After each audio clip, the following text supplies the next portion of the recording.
Hi everyone, it's Trishna. I hope you're doing well. Sorry for the no video and audio only. I can explain that in another video, but honestly, it's really not that big a deal. It's just a little bit easier this way. Today I want to talk to you about the law of attraction with respect to OCD, anxiety, depression, and other struggles along those lines because I do get a lot of questions around that, and so I wanted to take some time to address it. I do have some techniques at the very end of this video that I think will be very helpful if you're struggling with any one of those.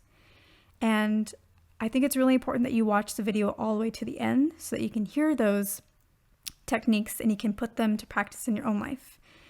And I also say that because I'm going to talk about a few parts of the law of attraction in a way that when you first hear it, it may seem like your situation is hopeless or like you're doomed or like it's bad news bears. And that's really not the case, and we're going to talk about why that's not the case as well. So I want to talk about that first, just to understand things from a conceptual level, and that's why I want to stress that you watch this video all the way to the end, because I don't want you to hear the first part and then feel discouraged, and then maybe walk away feeling like you're in a hopeless situation, because again, that's really not the case. The first thing that I want to mention, or that I want to remind you of, is that the universe always has your back. It loves you equally. It loves everyone the exact same, equally, and it will work with you individually according to your personal strengths and your personal weaknesses. The reason why we can understand that the universe loves you just as much as it loves everybody else is because of the underlying Hermetic principle, which is the law or the principle of mentalism, which says that all is mind, all is the same, all is one.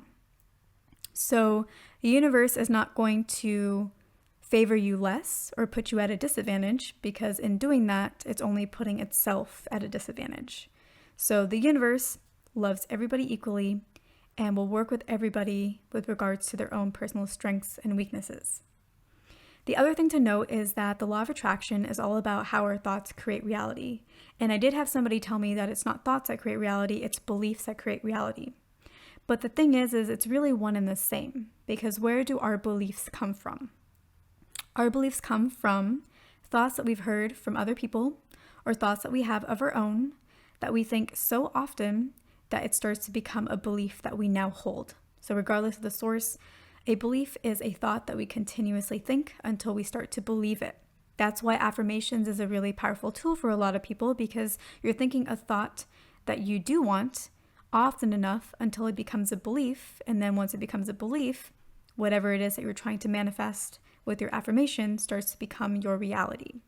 So one thing to note is I am not the one who created this law. I'm not the one who wrote the law.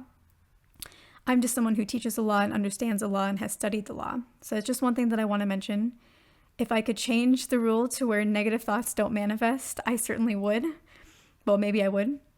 Maybe not. I guess I would change it for those who struggle with a lot of negative thoughts, like those who have OCD and depression and anxiety. But again, your situation is not doomed. It is not hopeless, because remember, the universe loves you equally. And the universe will work with you to your individual strengths and weaknesses.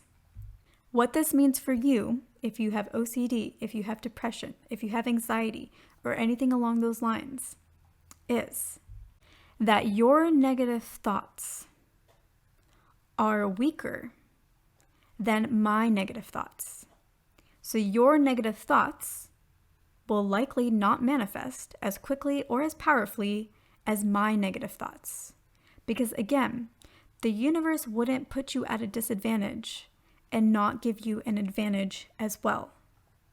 It doesn't take from you, because if it takes from you, it takes from itself. So it doesn't take from you and not give you something else. And for some of you, if you have very fleeting, very quick negative thoughts that are kind of all over the place, for those of you who have that kind of issue, you have an added advantage where if your thoughts are negative but all over the place, moving from one negative thought to the next, then your energy is actually split whenever you're in a negative state. And you're not sitting with a negative thought long enough for it to really take effect. You're not sitting with it long enough in one sitting for it to take effect every single time that you think it. So what I want you to take away from this is, yes, the law of attraction applies in your life just like it does in everybody else's.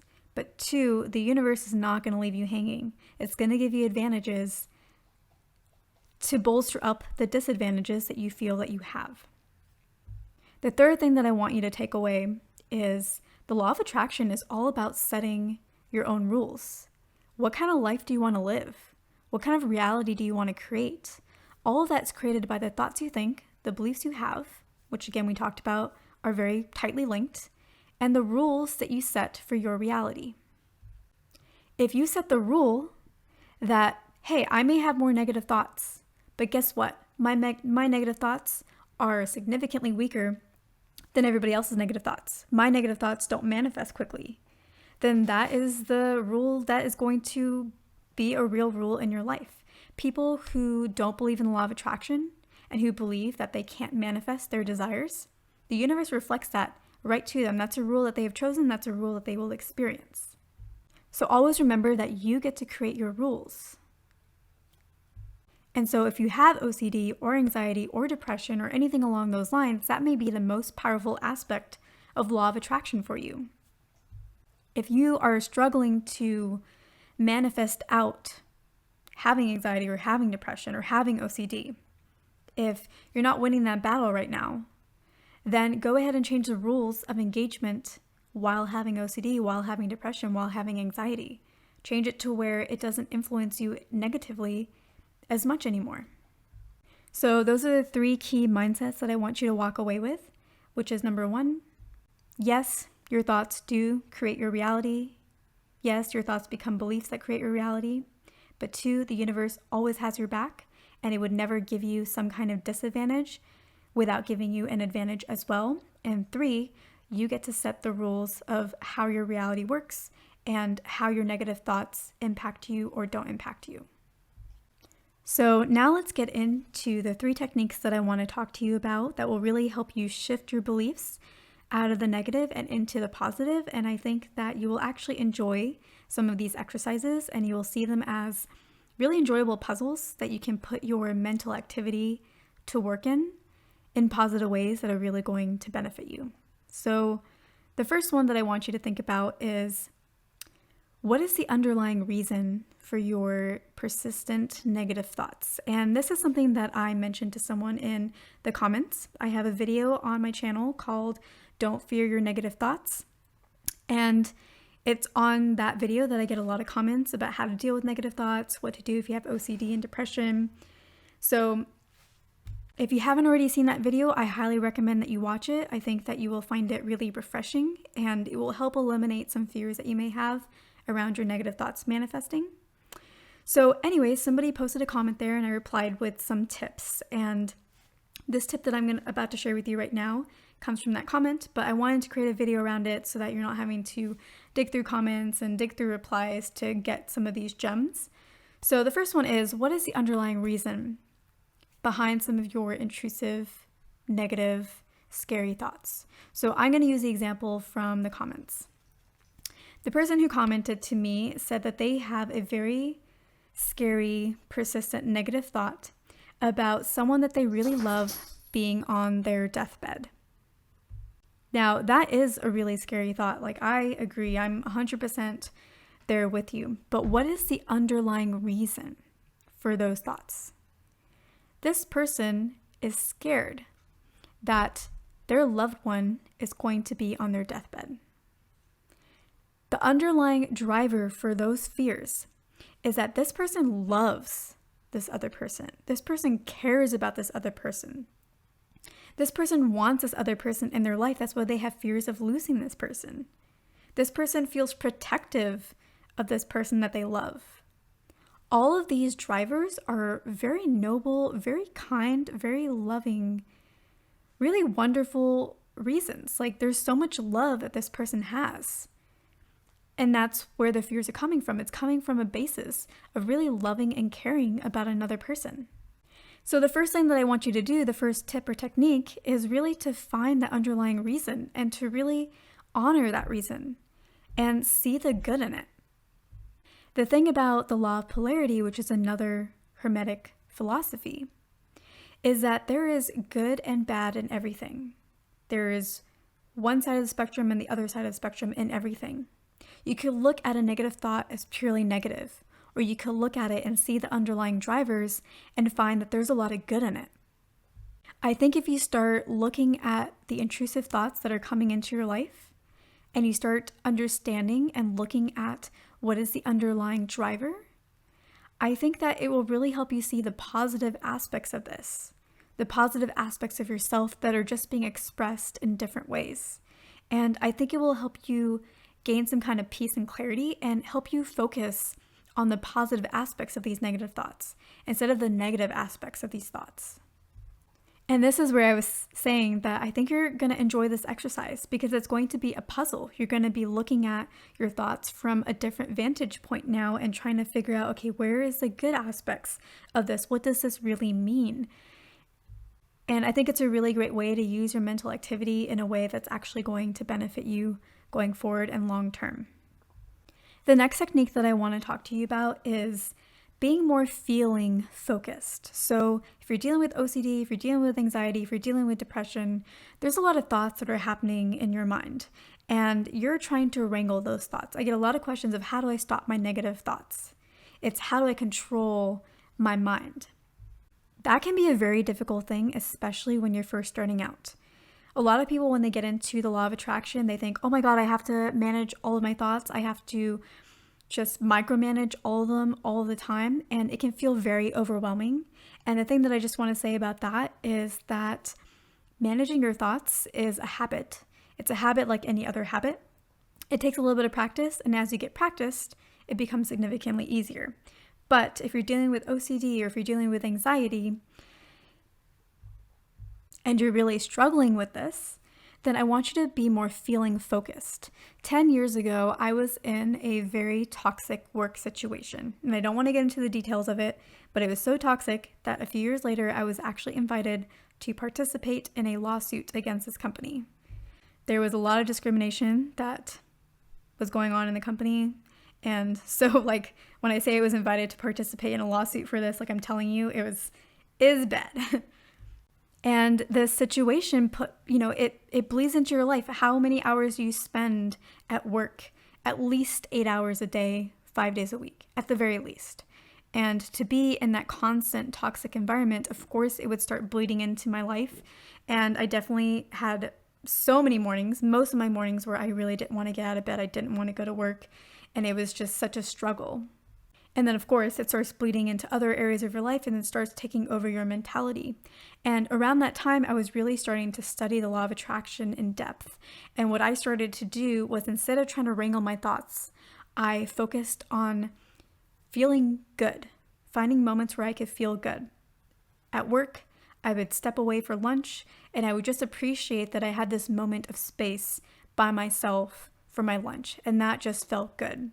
And I enjoyed what I was eating. I just enjoyed having that nourishment. And I just focused on feeling as good as possible as often as I could throughout the day.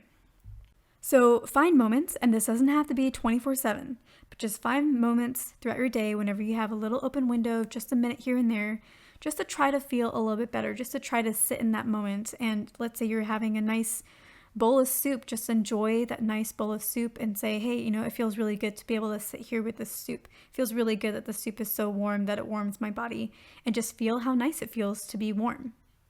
So that's the second technique is if you are struggling with wrangling the thoughts, stop wrangling the thoughts. Don't push yourself further in that battle. Try something different, and that is try focusing on the feelings. And the third tip that I want to share with you is to rewrite the ending. So we talked about one of the viewers who commented who was having these intrusive thoughts about their loved one ending up on their deathbed.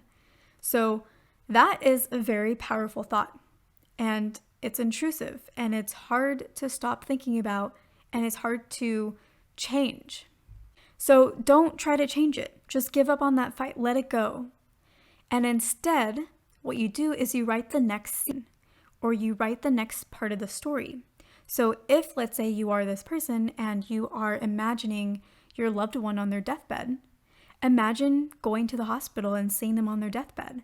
But then imagine them saying with a big smile on their face, hey, I just talked to the doctor and he says that I'm doing really fine and I'm going to be home next week. And then maybe imagine taking them home with you and going on a nice dinner and enjoying the rest of your life together. Or, you can take this any direction that you want. Maybe imagine going to visit this loved one on their deathbed and then they start laughing and they say, it was just a prank. I just wanted to pull your leg. So just rewrite the scene. Rewrite the ending of how that scene goes. Don't fight with the scene that you have, but take it somewhere else. Take it somewhere that you want to. And I think that this will be extremely powerful for you, anyone who's dealing with this. You'll stop trying to go against the current of the intrusive thought. The intrusive thought already has a current and you've been trying to go against it. Instead of going against it, you're just gonna add on to it and create your own current in the direction that you do want it to go. So those are the 3 techniques that I wanted to share with you. I do want to share one last piece of advice around this. So if you're having a lot of negative thoughts, intrusive thoughts, OCD, anxious thoughts, depressive thoughts around other people and their well-being, I think it's really important that you know that most people cannot create the reality for another person. Some people can, like I'm somebody who can manifest for other people, but most people cannot actually do that. The reason being is that we all vibrate for ourselves. You cannot really vibrate for another person. So your thoughts, your beliefs about that other person are yours. They're your vibration. But the other person, unless you share those kinds of thoughts with them, they're not really going to be vibrating that. They may have no idea that you're even thinking that. So that is not at all a part of their vibration. Now, we can all influence other people's vibrations. We can encourage somebody and make them feel really good about themselves, or we can discourage somebody and make them feel really bad about themselves. And if that person decides to take on either of those beliefs, it's going to affect their vibration. If they don't take it on, then it doesn't really affect their vibration. So we can influence other people's vibrations and therefore influence their reality, but we truly can't actually create for other people unless you're someone who can do that. Like me, I can change the vibration of someone else so that they start vibrating in a way that will bring them what their desire is, but most people can't do that. Chances are you can't do that. If you could do that, you would know, you'd know how to. So if you are struggling with those kinds of thoughts and you fear that you're going to hurt somebody with your own thoughts, please just remember that you can't vibrate for another person. So your thoughts are not going to create their version of reality. They're just your thoughts about their reality. And if I were to add a final note on this, I would just want to remind you that whenever you worry about another person, that is generally a sign that on some level you don't believe in that other person to be able to handle themselves. And I know consciously you're just like, no, I believe in them. And I hear you. I get in my worry modes too. But just know that if you are worried about someone, that is an indicator that you don't believe that person can handle whatever situation that they are currently in. So just know that, and also just know that everybody is equipped to be able to handle their lives. So you don't really need to worry about someone else. I know it can be hard sometimes, but always try to focus on believing in them. And I think that will help you with the negative thoughts as well. If you realize, hey, when I think this, I'm worrying about them. And really, I would much rather believe in them. And I think just having that mental knowledge, having that acknowledgement in your mind that that's what's really going on, I think will help you shift into believing in them. And of course, there'll always be some element of worry. Like we care about the people in our lives. Of course, there's going to be some level of that. But I think your mindset's really going to shift. And it's going to be really powerful for both you and the other person. So I hope this was helpful.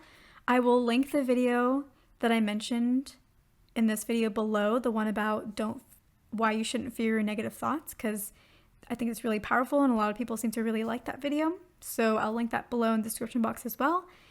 And I do have another video on negative thoughts too. I'll link that one too.